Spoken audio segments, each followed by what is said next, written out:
Let's see this question. The question is given as, let IA and I be the moment of inertia of two solid cylinders of identical geometrical shape and size about their axis. The first one is made of aluminum and the second is made up of iron.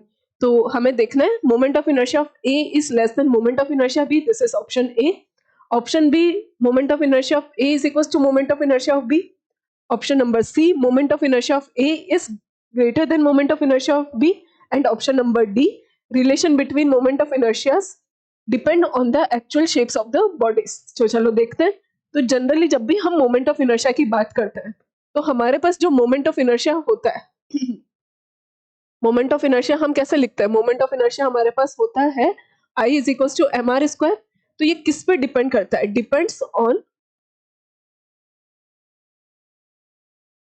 Depends on geometrical shape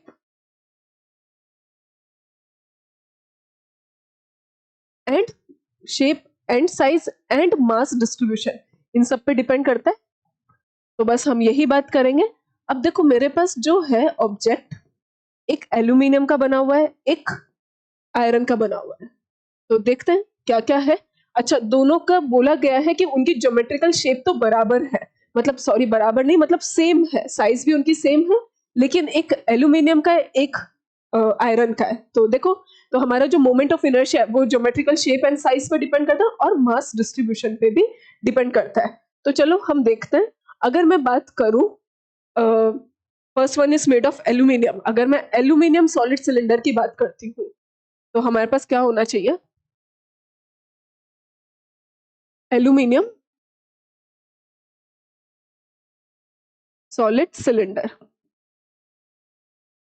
तो solid cylinder का moment of inertia हमारे पास क्या होता है? इसको मैंने IA बोल दिया, मास इसका, और हमारे पास क्योंकि सॉलिड सिलेंडर है उसकी एक्सिस के अबाउट, जैसे ये हमारा सिलेंडर, तो इसकी एक्सिस के अबाउट मोमेंट ऑफ इनर्शिया हमारे पास क्या होता है? इसकी एक्सिस के अबाउट मोमेंट ऑफ इनर्शिया होता है हमारे पास mr स्क्वायर बाय 2. तो इसकी रेडियस मैंने मान लिया RA स्क्वायर बाय 2.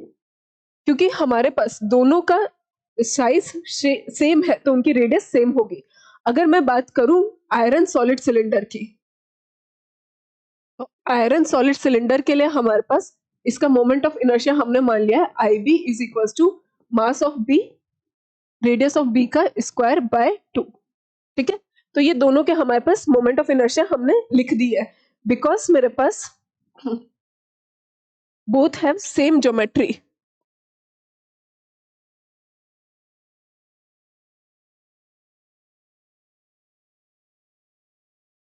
दोनों की ज्योमेट्री सेम है तो रेडियस भी सेम होगी. Radius of A is equal to radius of B. साथ में हम ये भी बोल सकते हैं volume of A is equal to volume of B, क्योंकि हमारे पास ज्योमेट्री सेम है. ये हम किसकी बात कर रहे हैं? वॉल्यूम की. तो अब हम देखना चाह रहे हैं कि किसका मास ज्यादा है. अब अगर मेरे को पता है कि डेंसिटी किसकी ज्यादा होती है, एल्यूमिनियम की कम होती है और आयरन की ज्यादा होती है, तो अगर मैं डेंसिटी के टर्म्स में बात करूं तो डेंसिटी ऑफ एल्यूमिनियम या फिर density of iron is greater then density of aluminium. हम ऐसा बोल सकते हैं.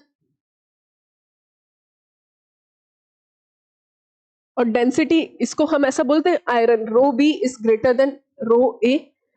डेंसिटी क्या होती है हमारे पास? डेंसिटी होती है mass of B upon mass of A, sorry volume of B is greater than mass of A upon volume of A. दोनों का वॉल्यूम सेम है हमारे पास, वॉल्यूम इज सेम, तो हम ऐसा बोल सकते हैं मास of B is greater than mass of A. और अगर B का मास ज्यादा है A से तो moment of inertia of B is greater then moment of inertia A, है ना? क्योंकि हमारे पास दोनों की रेडियस तो सेम है, तो ये किस पे डिपेंड करेगा? मास पे डिपेंड करेगा. तो हम ऐसा बोल सकते हैं कि अगर B का मास ज्यादा है, क्योंकि डेंसिटी ज्यादा है, तो moment of inertia of B is greater then moment of inertia of A. तो हमारा कौन सा ऑप्शन सही होना चाहिए? Moment of inertia of B is greater then moment of inertia of